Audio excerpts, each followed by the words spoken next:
Hello everyone, welcome back to my channel. Thank you all for clicking on this video. I'm very excited about this one because I just have really been wanting to talk about my study abroad experience. And I know for me, when I was studying abroad, I would always search up like YouTube videos on it and just different stuff so I could know as much as I can. So I hope this helps anyone. And also, if not, I hope it's entertaining for those of you who just want to watch anyways. So all of the questions are in my notebook. So if you see me looking down, that's why I'm just reading them.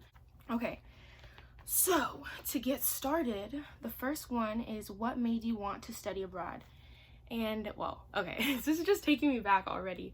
But what made me want to study abroad was a little bit of like two things. So for me, I always thought that like studying abroad would be super cool, but I wasn't sure if like I was gonna do it, but I knew that I always wanted to travel, and the one place I always wanted to go to since forever for some reason was literally Italy.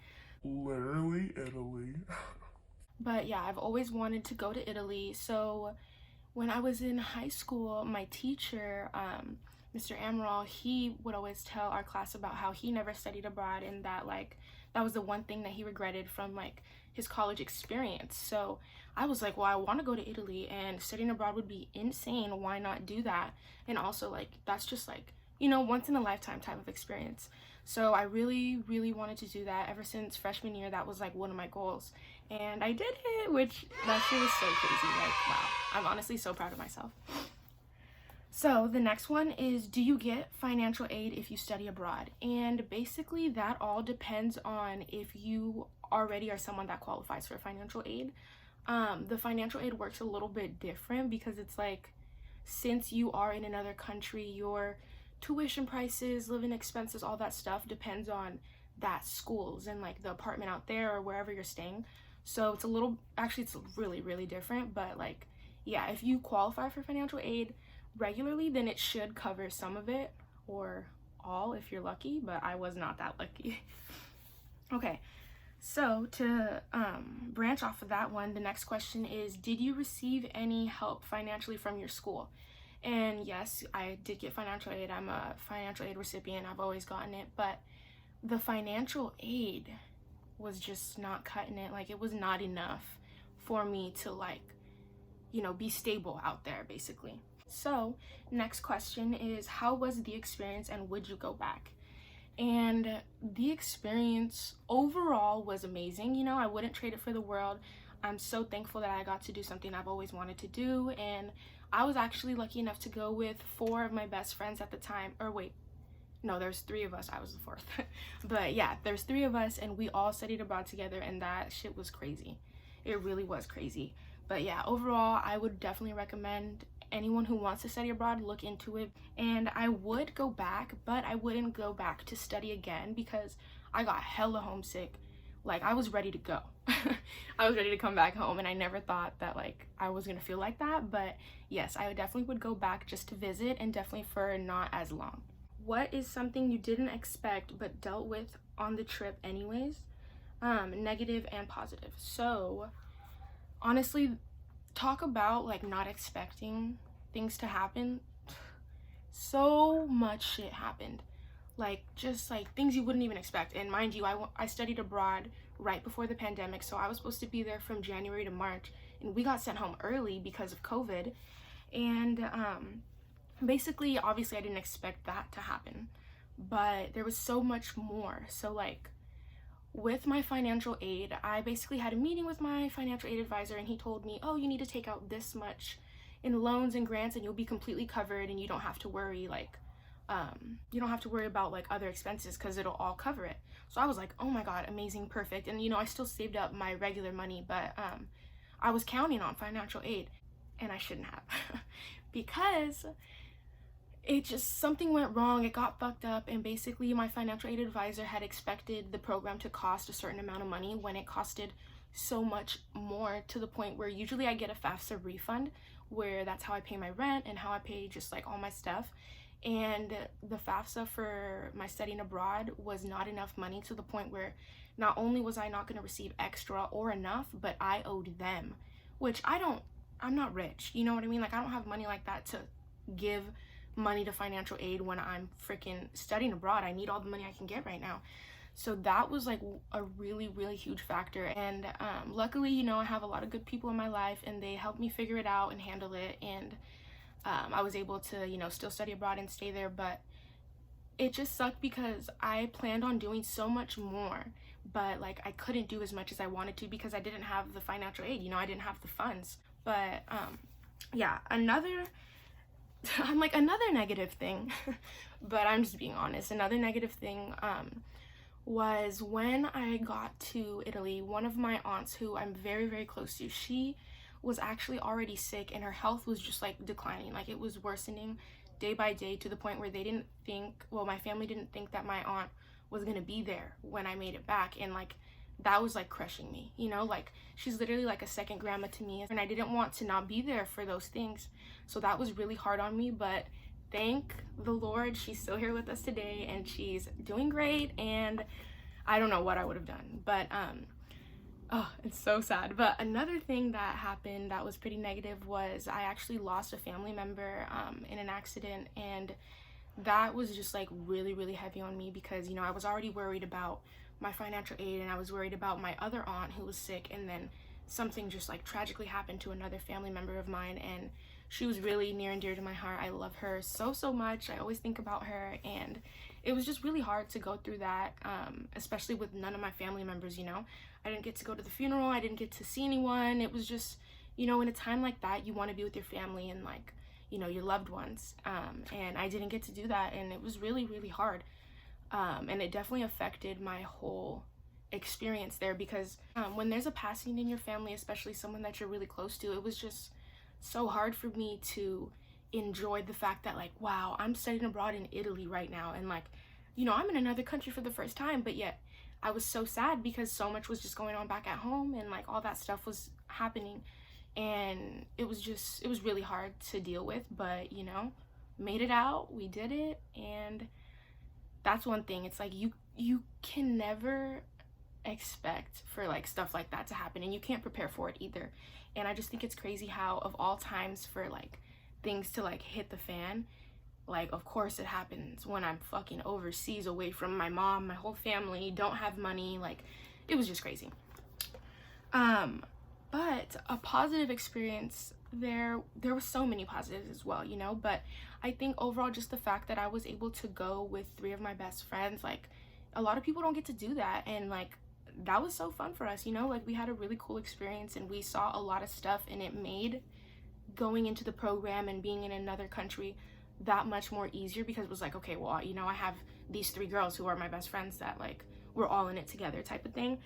Even though I had my friends with me and, you know, those are my girls, it was still kind of like I felt hella alone because it was like I'm in a whole nother country. I can't be with the people that I want to be with. And, you know, I was going through my own things while everyone else was like pumped up, like studying abroad, you know.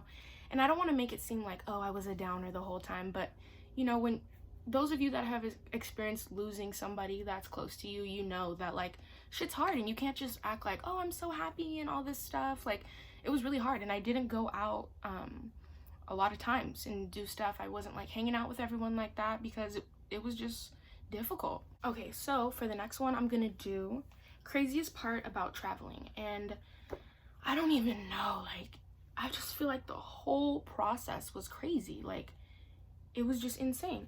But I would have to say that I think it would just be the fact that we didn't know the language, you know what I mean? And especially when you're in another country, it's like there's a lot of people from other countries there as well. So we didn't know what people were saying. We didn't know what the signs meant. We didn't know where we were. So I think like it just kind of felt literally like so foreign. And it was like, well, like I don't know what the fuck's going on. And they kind of just threw us out there. Like it wasn't like they were holding our hand and like, okay, this is how you do this and this is where this is. They were just kind of like, all right, you're in Italy and you're in school now, you have to get to class and this is the bus you take, good luck getting there type of thing. So we had to figure out a lot for ourselves. How were the people like since you were foreign to them? I think that everyone has a different experience for this when you go abroad places, but for me, I would say that overall they weren't like the nicest in my opinion. I feel like there were definitely friendly people, and like the people that worked at our school were so nice, obviously, and they spoke English, so that was easier to communicate. But a lot of times I would like go into a store somewhere or go to order something, and like, you know, it was clear that I was American and that I spoke English, so they would just kind of get irritated with me because I wasn't ordering quick enough in their language, or I wasn't, you know, they couldn't understand what I was saying and I couldn't understand what they were saying. So it was just kind of like difficult, and I feel like a lot of times people weren't the nicest, and for some reason foreigners stare a lot, and I did not know this. And you know, like, I'm from the Bay Area, so when you're staring at me, like, I'm staring back, like, why are you looking at me? But I didn't know that like foreigners, that's what they do, they just stare at you. And like, I remember this one time I was sitting on the bus with my friend, and I was just sitting there, you know, regular, just and there was this dude right next to me, and he literally was looking at me like just dead on, staring into my soul. And I was like, okay, well, this is weird. So then I was like, well, fuck it, I'm gonna look right back at him. So I was like staring him down, and it was like we were staring at each other and he didn't care. It was I don't understand, like, it was just so weird. But that's the type of like way that like a lot of people out there were, for my experience. Next question is new foods that I tried, and the best meal that I ate out there. And honestly, I didn't eat out very much, which like you would think, like, you're abroad, you have to try everything, and I couldn't, you know, go out to eat at restaurants all the time, and I couldn't do a bunch of stuff because I didn't have the money for it. But when I did, everything was always great. And I would say that my favorite meal there was actually in it's like a supermarket, but it's like an outdoor market. It was called Mercado Testaccio. I always have issues saying that, but yeah. And basically there was this like little cute grandpa who worked there, and he makes like the best paninis. Like, he's like known for the paninis there. And since I am pescatarian, I don't eat meat, so there was a artichoke and Parmesan cheese panini. Let's take a moment for her real quick because I miss her. That panini, you guys, like, that panini was just insane. But new foods that I tried, honestly, I don't really know if I tried that much new food.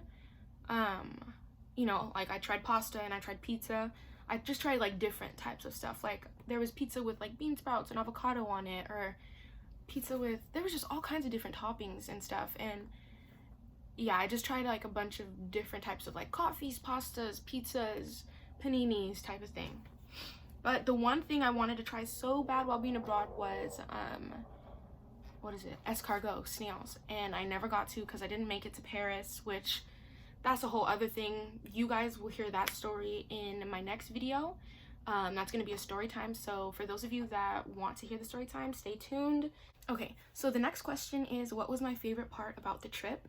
And just like thinking back about the trip is like super crazy because, you know, there was so much that went on, good and bad, but it's like realistically I was still living out one of my dreams, one of my goals that I made for myself and that I actually hit. And like, it was just really surreal. Like, me and my friends talk about how like, oh my god, like, we were really there. So my favorite part about the trip was, I have like a top two if I had to pick. First one would be going to see the Anne Frank house in Amsterdam. That was literally unreal. I know I keep saying that, but it's just like, you guys, the whole experience felt just so fake. Like, it literally was like straight out of a movie. I don't even understand. But the Anne Frank house, like, you know, you learn about Anne Frank in school ever since you're little. You read the diaries, you read the book, you watch the movie, all that stuff. And like, the Holocaust is just a tragic thing in our history. And, you know, you learn so much about it. And the fact that I literally was in Anne Frank's bedroom, like her room. I was in the house. I walked up the staircase. I saw the bookshelf. Like, that shit blew me away. And me and my best friend Michelle, we were both like pumped about it. And there was little messages all throughout the house, like, oh, this is this and this is what it was for the family and stuff. And we read every single message. I feel like we spent like 2 to 3 hours in that museum just reading everything. And, you know, we wanted to soak up as much as we could because when am I gonna go back to Anne Frank's house? Like, come on, you know, like. But anyways, my second favorite part about the trip, not necessarily like second, but like another one of my favorites was going to the Vatican. And that was just such a beautiful and like amazing experience. For me, my grandma was very religious. She was very Catholic, and I grew up going to church, and I still do believe in God. I love God, and I feel like as I get older, I'm learning more about spirituality and about religion and just praying more and just understanding all that stuff. And I am interested in it as well. So being able to go to the Vatican and just literally see all of that work, the paintings, the statues, just everything, it was just such a beautiful experience. And I'm so thankful for that, because I know that if my grandma was still here, she would have just been so excited for me, and the fact that like I literally was in the Vatican. Okay, so for the next one, we have what was my favorite activity to do. And I feel like my favorite activity was honestly just like to go sightsee, because we were always in a new place, we didn't know the city like that. So every time we went somewhere, it was like, oh, this is a different way home, or like, oh, this is like right here, and we didn't even realize that that's 5 minutes away. Or like in Rome, that was where I stayed, like everything was so close to each other. It was like really surprising, because it was like the Pantheon was like 10 minutes, the Trevi Fountain was like 10 minutes the other way. Like it was just all right next to each other, so we got to see so many things like so often. So we have, what was the biggest myth about traveling? And I don't know, I feel like I didn't hear a lot of like crazy stuff like before going, but I did often hear people say like, dude, you're gonna go everywhere, like it's so easy to travel to other countries and other places once you're out there. And like, granted, it is easy, it definitely is easy, because everything's more accessible, and it's like you're already out of the country, you're in an area where it's surrounded by a bunch of other countries, so you can go to a bunch of different places and see a bunch of different things. But everyone's like, oh yeah, it's not that expensive. It is expensive. And especially like, when you're on a budget, you don't have fucking $100-something to go catch a flight to go here, even though, yeah, that's realistically cheap. It's like it wasn't in the moment. So it's like, if you're on a budget and you're abroad or you're traveling for whatever reason, definitely look into prices before, because I was a little bit shocked at how expensive a train ticket actually is. And in my opinion, traveling out there is not as cheap as everyone says, and beware. Was it hard not knowing the language? Yes, so extremely hard. You just don't know what anyone's saying. Literally, you have no idea. There could be some guy fucking sitting on the bus right next to you like, oh, we're gonna steal those girls right now, and you don't know. And it's so bad that my head thinks straight to that, but that's how I am. Like, my mom raised me to be very aware of my surroundings, so when you're in an area you don't know what anyone is saying around you, like, it's a little bit scary, because not that I think the worst of people, but realistically, I am in a foreign country, I'm clearly an American girl, and I don't know what may or may not happen, and it's not like I have my family out there or a bunch of people out there to make sure that I'm okay, But yeah, not knowing the language was difficult in that sense, and also just like trying to order food. If you went somewhere and nobody spoke English or even a little bit of English, then it was just kind of like, you had to pronounce as best as you could. But it was also really good that we were learning Italian every day in our school. That was mandatory for everyone, and I think that was a really good idea, because as we were learning, it was like, okay, now I know how to order food, or now I know how to, get past people on the buses, or just that little bit of dialect and language that you understand. It really goes a long way. So you definitely need to know something, so that way it's just a little bit easier on yourself. Okay, so the next one is, what do you suggest looking into when choosing where to study? And I think it's all about preference. Like, if you want to go somewhere, look into it, watch YouTube videos about it, do research on what the country's like, what they have out there, the monuments, different like stuff to do, and see if like that's what you're interested in.